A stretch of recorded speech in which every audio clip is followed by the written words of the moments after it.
Graças e paz, irmãos. Vamos abrir nossas Bíblias, irmãos, no livro de Atos, capítulo 2. Atos dos Apóstolos, capítulo 2.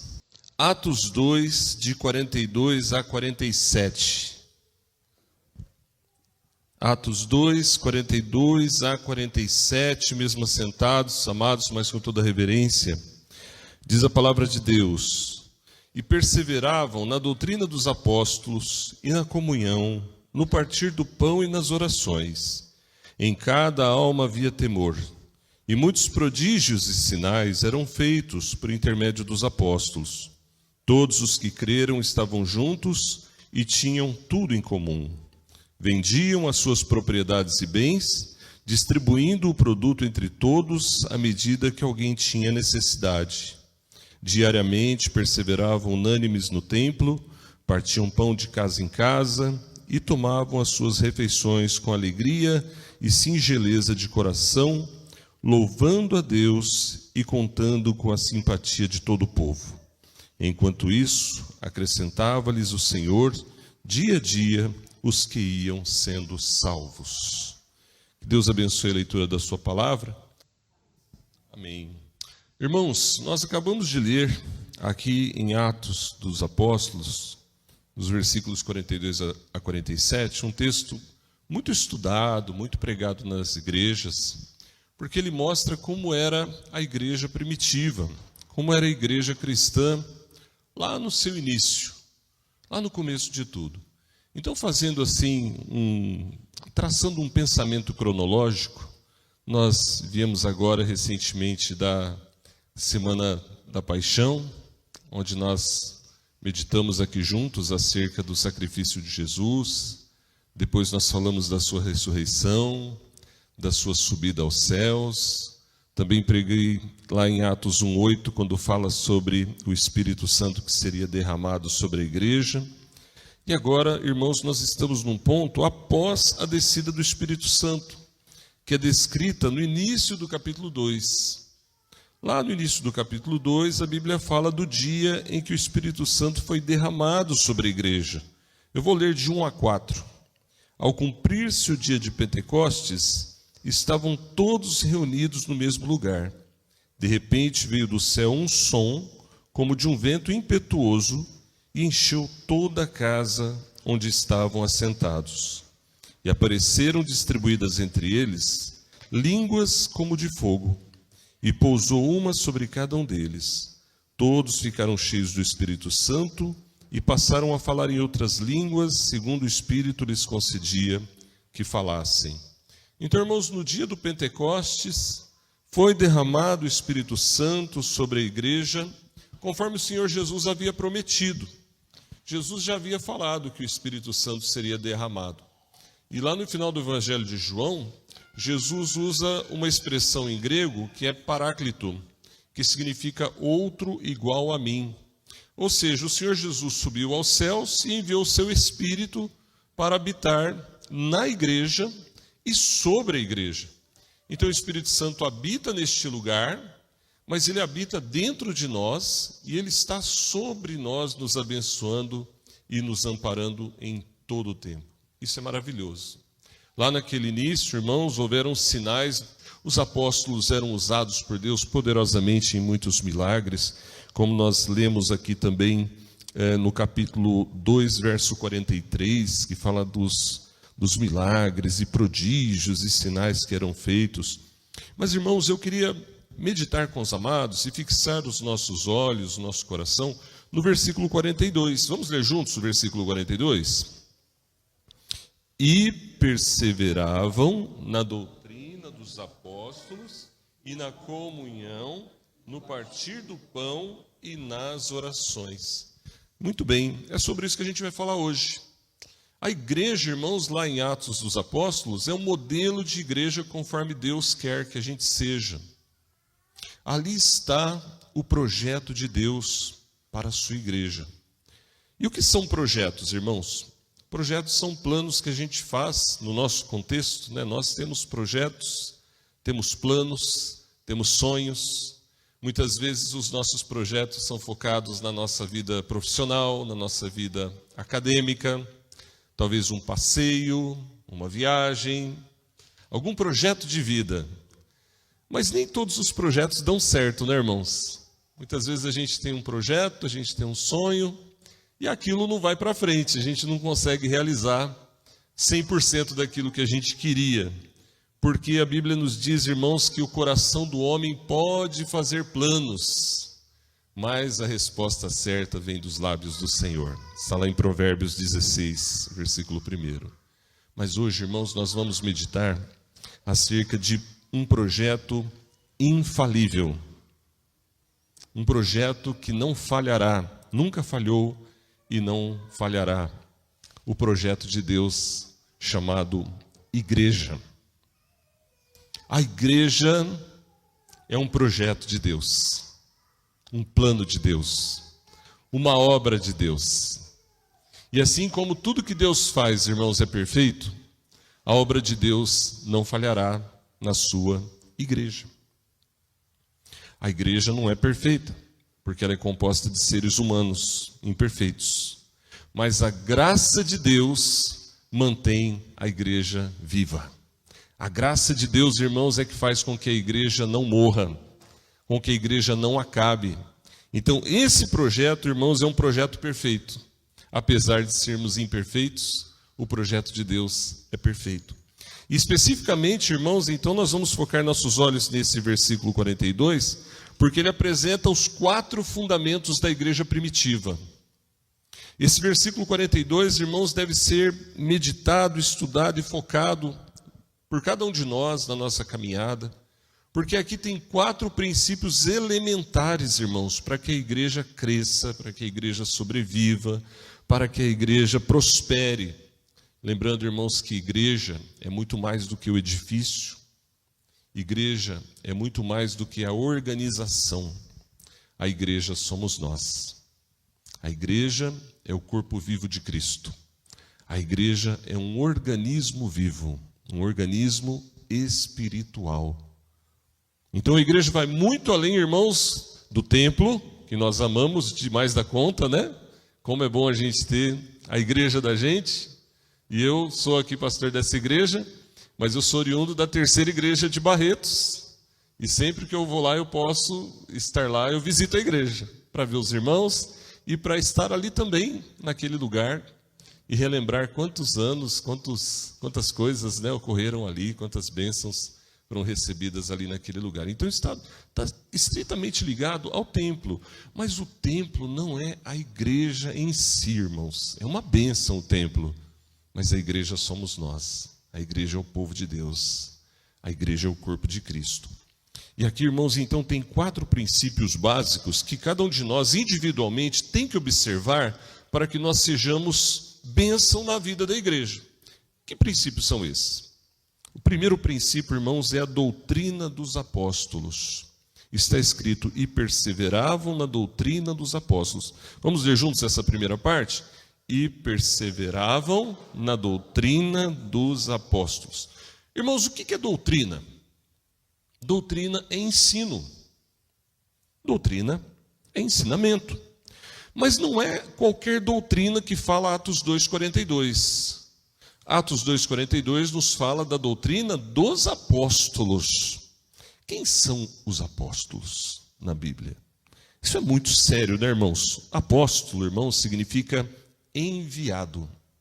Os apóstolos, irmãos, foram 12 discípulos, 12 homens que Jesus escolheu para andar com ele e que tiveram intimidade espiritual com Jesus, estavam ali pertinho de Jesus, ao lado dele, recebendo de Jesus um treinamento especial para anunciar o evangelho naqueles primórdios da igreja, lá no início da obra de Deus na sua igreja, por assim dizer.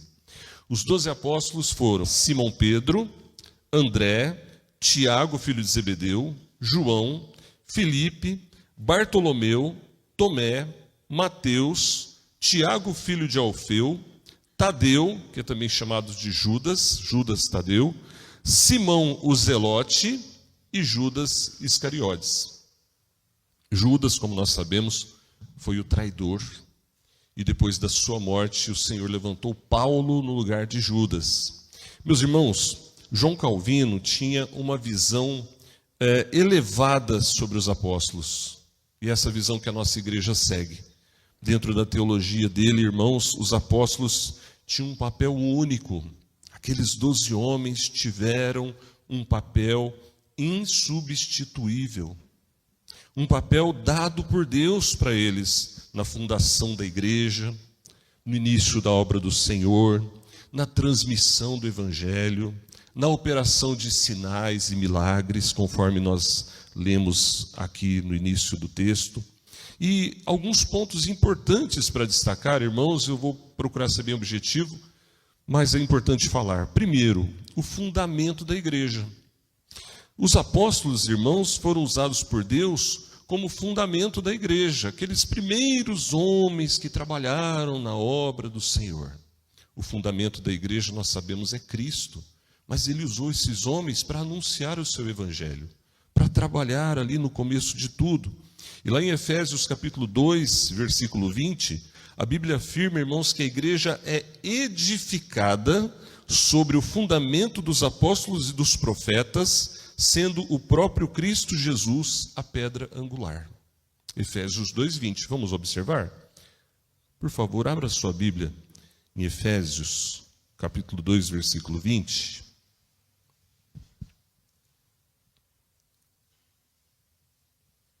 Aqui o apóstolo Paulo está falando da igreja. Verso 19, ele fala, olha, já não sois estrangeiros e peregrinos, mas concidadãos dos santos e sois da família de Deus.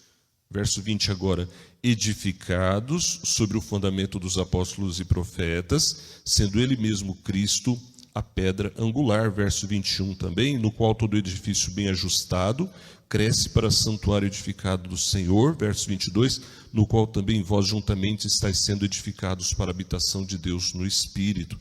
Então, meus irmãos, aqueles homens tiveram um papel fundamental no início da obra do Senhor. E na igreja do Senhor, como ela estava iniciando, como ela estava começando. E prosseguindo, irmãos, os apóstolos tinham uma autoridade divina. É diferente a atitude dos apóstolos com a atitude dos demais irmãos na igreja. Você percebe isso claramente. Eles tinham essa autoridade dada por Deus, selada pelo Espírito Santo na vida deles. E é uma autoridade similar à dos profetas do Antigo Testamento. Por isso que em Efésios 2:20 a Bíblia também fala acerca dos apóstolos e dos profetas, percebe? Havia uma ligação, uma conexão interessante, né? Porque nós já estamos agora no Novo Testamento. Jesus já nasceu, Jesus já se encarnou, mas ele tem o cuidado de escolher cada um daqueles homens e concede a eles autoridade especial. E tem mais coisas, por exemplo, os apóstolos são testemunhas oculares. Eles estavam não somente ali andando no meio daquela multidão, não, eles estavam ali do lado de Jesus. E eles viram pessoalmente e de perto tudo que o Senhor fez. Mas eles também, irmãos, tiveram um ofício extraordinário. Calvino destaca isso, irmãos, que dentre os ministérios dados na igreja, o ministério apostólico, ele se destaca como uma liderança exclusiva dada por Deus para aqueles homens. É diferente, por exemplo, de presbíteros, de diáconos e pastores que já haviam naquela época. Os apóstolos tinham esse ofício e, portanto, irmãos, eles foram transmissores do evangelho de uma forma especial. Era o começo da igreja, né, irmãos? Por que eu estou destacando isso, irmãos? Porque quando nós falamos acerca da doutrina dos apóstolos, é importante a gente tomar cuidado com o que se diz apóstolo hoje em dia, no nosso contexto. Tem muitos homens se autodenominando apóstolos, mas eles não são. Como diz um pastor amigo meu, apóstolo bom é apóstolo morto. Porque esses apóstolos vivos hoje em dia não são bons, não. não são apóstolos segundo a Bíblia. Os apóstolos verdadeiros já morreram. Eles não estão entre nós. Estão lá no céu. Então, muito cuidado, irmãos, porque nem tudo que reluz é ouro. Tem muita gente se autodenominando apóstolo, né? Apóstolo fulano, apóstolo beltrano, mas não é bíblico. Os apóstolos, segundo a Bíblia, são aqueles 12 homens só. E a doutrina dos apóstolos, na qual a igreja perseverou, e nós temos que perseverar, é a doutrina da Bíblia. Portanto, irmãos, nós temos que vigiar acerca dessas questões, né, para que nós não venhamos a cair em armadilhas que o inimigo pode tentar colocar no caminho. Como nós temos visto hoje, tantas confusões doutrinárias, tantas confusões sendo propaladas por aí em nome de Deus, quando na verdade, irmãos, a palavra de Deus é uma só. Então, é um conflito aqui, né? Será que tem mais apóstolos hoje em dia? Certamente que não. Não tem mais apóstolos, irmãos. A doutrina dos apóstolos é a doutrina bíblica. Mas eles participavam também, irmãos, e perseveravam na comunhão. Comunhão, como diz aqui o versículo 42, ela está ligada diretamente, irmãos, à igreja. Comunhão está ligada diretamente à presença no meio do povo de Deus. E isso exige de nós muita perseverança, não é mesmo, irmãos? É muito fácil a gente se afastar da comunhão. É muito fácil a gente deixar a comunhão. Mas a comunhão é primordial, irmãos, e ela é o ajuntamento do povo de Deus. Olha o que diz, por exemplo, o Salmo 133. Se você quiser abrir a sua Bíblia aí no Salmo 133, como os bereanos, para ver se o pastor está falando, se está dentro da palavra, né? Salmo 133, observe aí na sua Bíblia. Diz assim: ó, como é bom e agradável viverem unidos os irmãos. É como óleo precioso sobre a cabeça, o qual desce para a barba de Arão, e desce para a gola de suas vestes. É como o orvalho do Hermon que desce sobre os montes de Sião. Vamos ler juntos a última frase? Ali ordena o Senhor a sua bênção e a vida para sempre. Vamos ler juntos mais uma vez? Ali ordena o Senhor a sua bênção e a vida para sempre. Ali aonde? No ajuntamento da igreja, na congregação dos santos, na comunhão do povo de Deus. Por isso, irmãos, é importante, é essencial perseverar na comunhão. É muito fácil sair da comunhão, porque a porta está aberta, não é? Ninguém fica preso na igreja. É um ato voluntário, um ato espontâneo da nossa parte estar na igreja. Mas é um ato que exige esforço, exige, vamos usar a palavra, sacrifício. Não é aquele sacrifício, né? Aquela coisa de se ficar lastimando. Não, é prazeroso estar na igreja, mas exige de nós uma porção de sacrifício. Algo que a gente faz para a glória de Deus. A gente dedica isso para Deus. E olha quanta luta é para ir na igreja às vezes, né? Não é todas as vezes não, mas tem vezes que começa a acontecer uns negócios que você fala: Jesus amado, né? Parece que alguém não quer que eu vá na igreja. E tem sim alguém que não quer que a gente vá na igreja, irmãos, que é o inimigo. O inimigo vai fazer de tudo para tirar a gente da igreja. Porque ele sabe que na comunhão da igreja, estando juntos, unidos, nós somos fortalecidos no Senhor.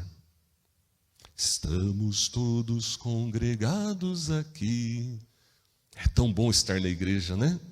E é interessante que às vezes até entrar na igreja e começar o culto, a gente está atribulado. Uma tribulação, uma coisa esquisita, né? Irmão, pode ser a nossa carne, pode ser a nossa mente, as preocupações, mas pode ser também algo do mal, para tentar tirar a gente da igreja. Uma outra coisa, irmãos, são os problemas que surgem na caminhada, dentro da igreja. Por sermos imperfeitos, é natural que às vezes alguma coisinha meio desagradável aconteça. Não é certo, O certo é a gente resolver tudo em amor. Mas é natural, é comum, porque somos humanos. Então, muitas vezes, irmãos, no meio da comunhão da igreja, podem surgir algumas desavenças, alguns mal-entendidos. Isso é do ser humano. Mas o inimigo pode aproveitar essa situação também para jogar lenha na fogueira? É claro que pode. Por isso que a Bíblia diz, não deis lugar ao diabo. Resistir ao diabo, ele fugirá de vós. Mas nem tudo é diabo, né, irmãos? Tem igreja por aí e tudo é diabo. Não, tem muita coisa, talvez a maior parte delas, somos nós mesmos. E tudo isso, irmãos, serve para tentar tirar a pessoa da igreja. Então, meu querido irmão, irmã, se você quiser um álibi para deixar a igreja e deixar de ser crente, você vai encontrar vários. Porque a natureza humana ela é apta para isso. A carne da gente é apta para isso, arrumar desculpas para não fazer a vontade de Deus. Mas se você quiser, se você tiver fé e determinação interior para seguir esse caminho até o fim da vida, você terá todos os argumentos bíblicos e todo o poder que vem do Senhor para vencer cada uma dessas prerrogativas do mal que tentam confundir a nossa cabeça e tirar a gente do caminho do Senhor. Porque quem deixa a comunhão dos santos, irmãos, está deixando o caminho do Senhor. Tem muitos enganos hoje em dia, como por exemplo, eu posso ser crente sem ir na igreja. São os desigrejados. Está cheio. Mas, irmão, pode crer que cada um deles está fazendo isso para pecar. Para pecar. Para viver uma vida dúbia. Eles querem ir para o céu, mas não querem abandonar o pecado. E na igreja, irmãos, existe algo interiorizado no meio do povo de Deus, que é obra do Espírito Santo, que nos leva a buscar a santificação.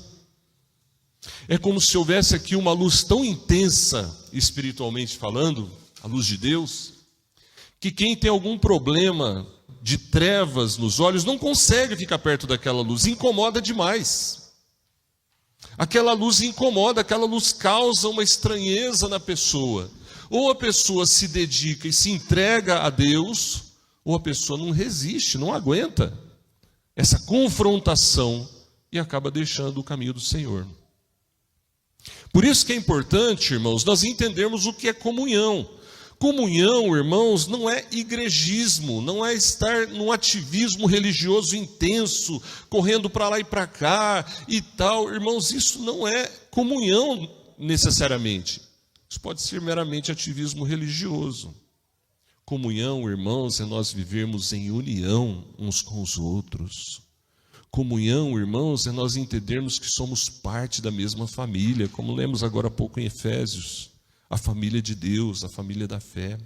E a comunhão, irmãos, é alimentada pelo amor que vem do Senhor, mas praticado por nós. A comunhão, irmãos, necessita essencialmente de perdão. Perdão. Nós temos que nos perdoar constantemente, seja por uma palavra ou pela ausência de uma palavra. Às vezes a gente espera que alguém fale alguma coisa para nós, a pessoa não fala. E a gente fica chateadinho. Não pode, irmãos. Não pode. Nós temos que perdoar, talvez uma palavra que não caiu muito bem. Perdoar uma atitude que às vezes deixou a gente meio triste. Porque se a gente não praticar o perdão, a comunhão começa a se deteriorar. Então, muito cuidado, irmãos, com essas armadilhas. Lá em Hebreus 10, 25, a Bíblia diz, não deixemos de congregar-nos. Não deixemos de congregar-nos. Veja a importância de estar na comunhão, de estar juntos. E ainda, irmãos, lá em João 13, versos 34 e 35, está escrito, novo mandamento vos dou, que vos ameis uns aos outros assim como eu vos amei, disse Jesus. E nisso conhecerão que todos vocês são meus discípulos, se tiverdes amor uns aos outros. Então, meus amados, perseverar na comunhão é um dos pilares da igreja.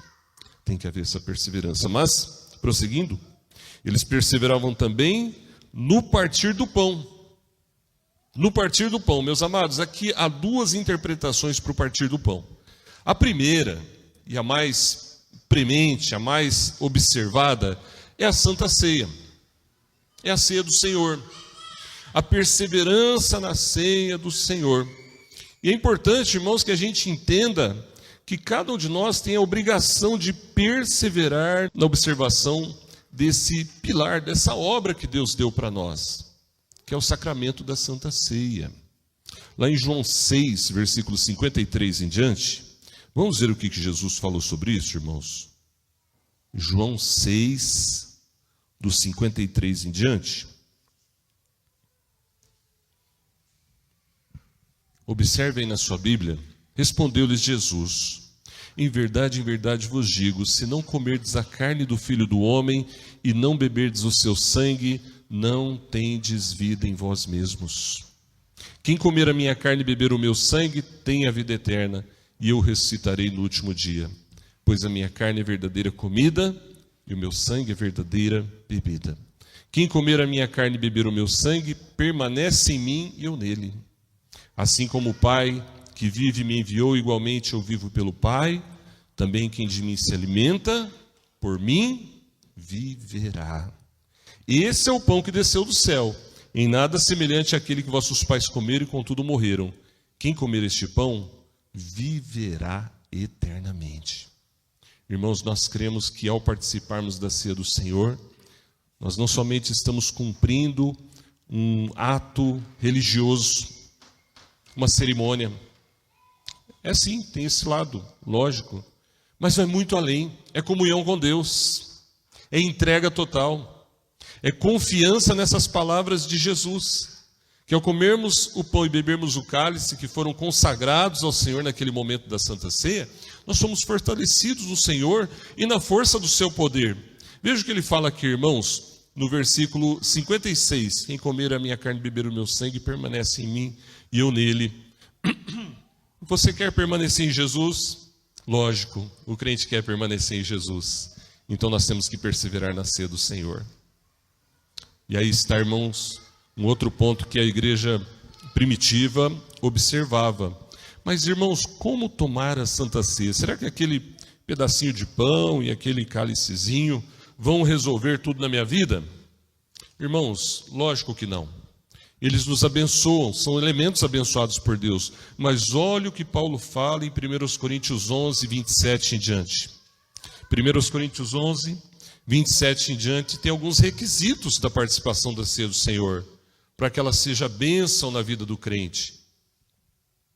1 Coríntios 11, 27 em diante, diz assim: por isso aquele que comer o pão, beber o cálice do Senhor indignamente, será réu do corpo e do sangue do Senhor.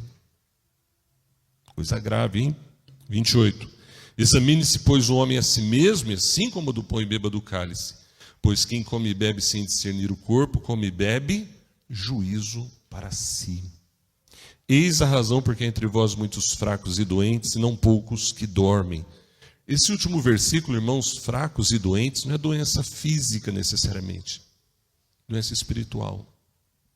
E o dormir aqui não é aquele sono que dá no culto, às vezes, depois de uma jornada de trabalho intensa a semana inteira.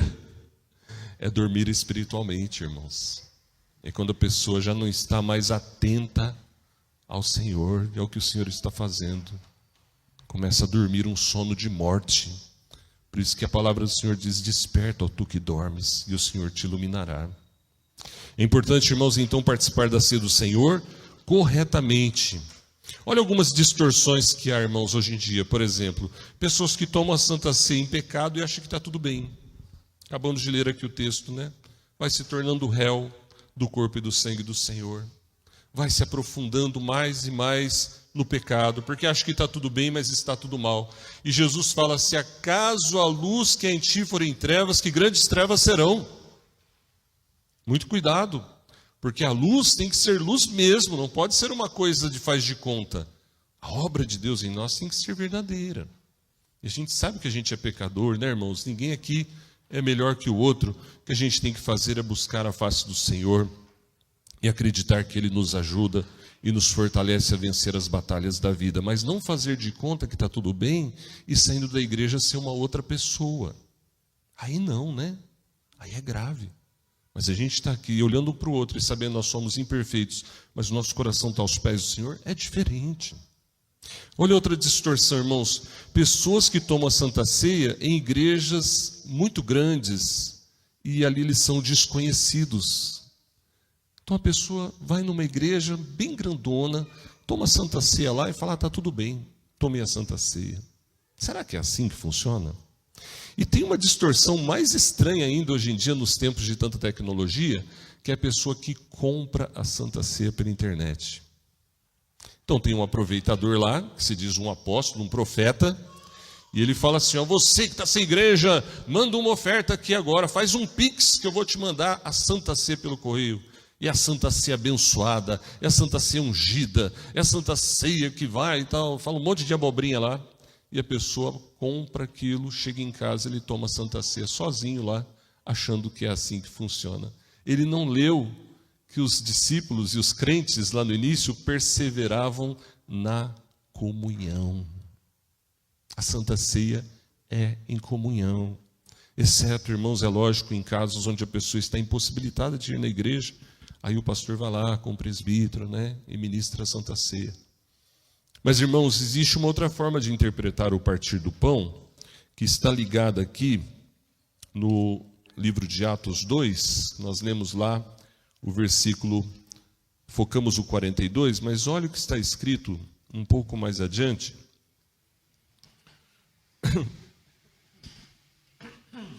No verso 46, diariamente perseveravam unânimes no templo, partiam pão de casa em casa e tomavam suas refeições com alegria e singeleza de coração. A segunda interpretação do perseverar no partir do pão, irmãos, está ligado também, e não é uma forma errática de interpretar, tá? Não é errado interpretar assim, está ligado à ajuda mútua aos necessitados. Ou seja, quando alguém tinha uma necessidade, eles iam naquela casa e levavam alimento. Isso não é uma forma errática de interpretar o partir do pão, irmãos, está dentro também. Até porque, irmãos, como que eles iam ter comunhão sabendo que alguém estava passando necessidade sem fazer nada?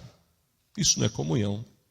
A comunhão também é estender a mão àquele que está aflito, sofrido.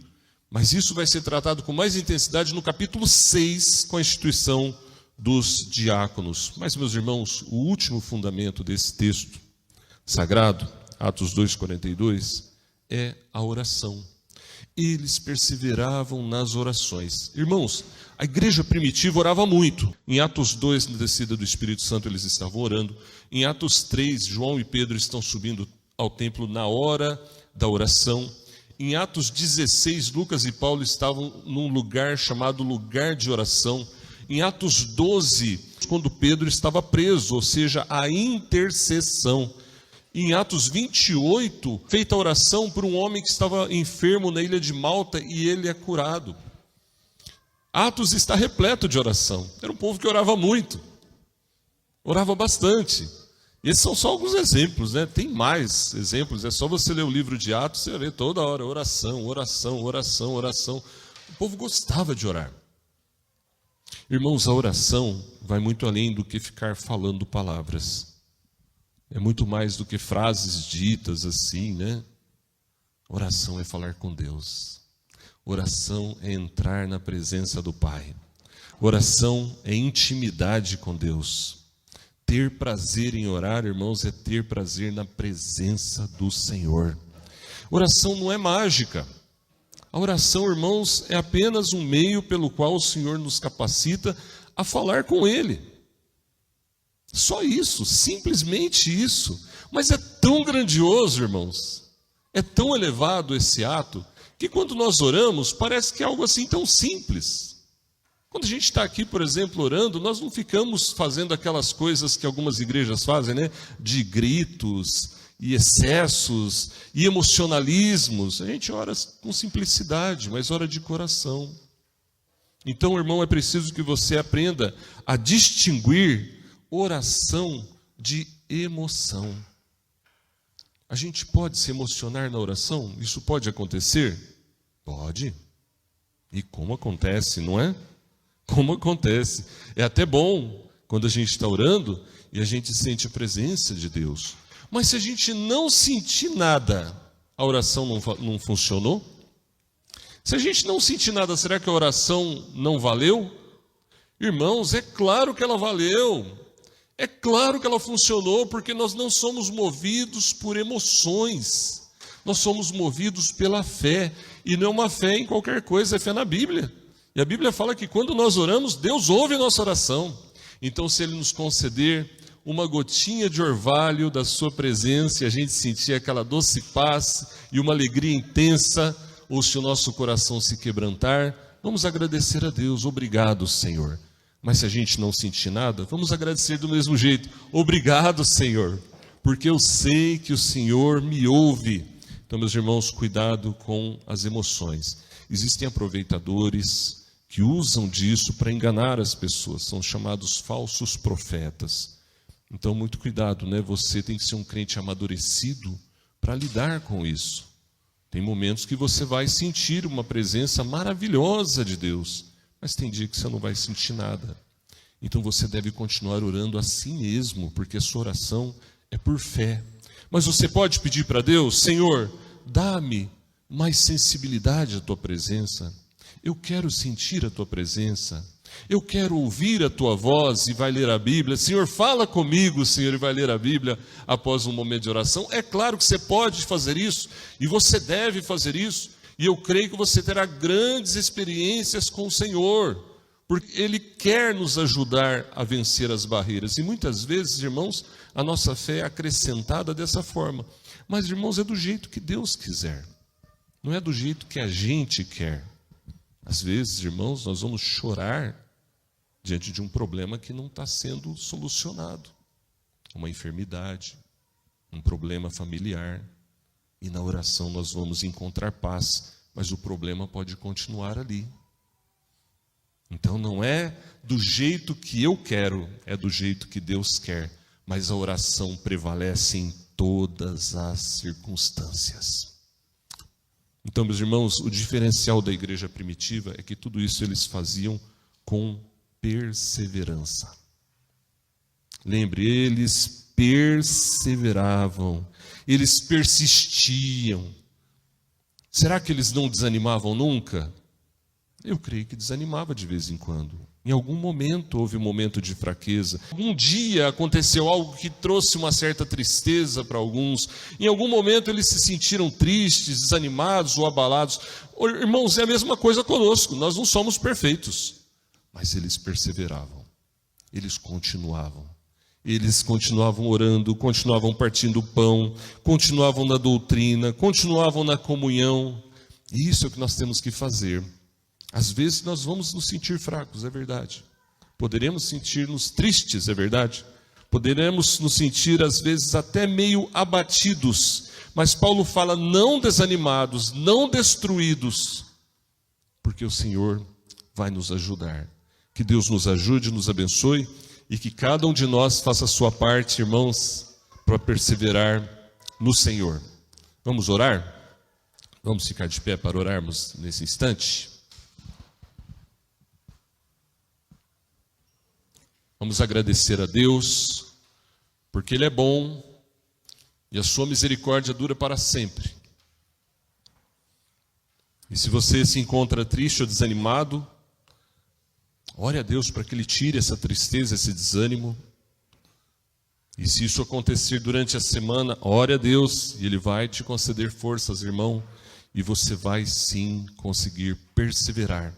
Obrigado, Pai, porque esses 4 fundamentos, ó Deus, que o Senhor nos trouxe na Tua palavra, devem ser praticados por nós em todo o tempo. Ó Pai, a doutrina dos apóstolos, a comunhão, o partir do pão e as orações. Ensina-nos, ó Deus, a perseverar nos fundamentos da igreja. Ensina-nos, ó Deus, a vencer as barreiras que surgem pelo caminho e que tentam muitas vezes nos tirar desse foco, ó Pai. Muitas vezes, ó Deus, os problemas estão dentro de nós mesmos. Somos nós, é a nossa natureza, é a nossa fraqueza, é a nossa imperfeição. Ó Pai, às vezes a falta de oração, às vezes a falta de leitura bíblica, que enfraquece-nos, ó Deus. Pai, ajuda-nos a vencer, ajuda o Teu povo a caminhar, Senhor Deus, firmes nas doutrinas que o Senhor nos trouxe, ó Pai, através, ó Deus, da Tua santa palavra, a perseverar, ó Deus, na comunhão da igreja, não se afastando dos trabalhos do Senhor, a perseverar, ó Pai, na santa ceia, no partir do pão e nas orações. Obrigado, Deus, em nome de Jesus nós oramos, amém.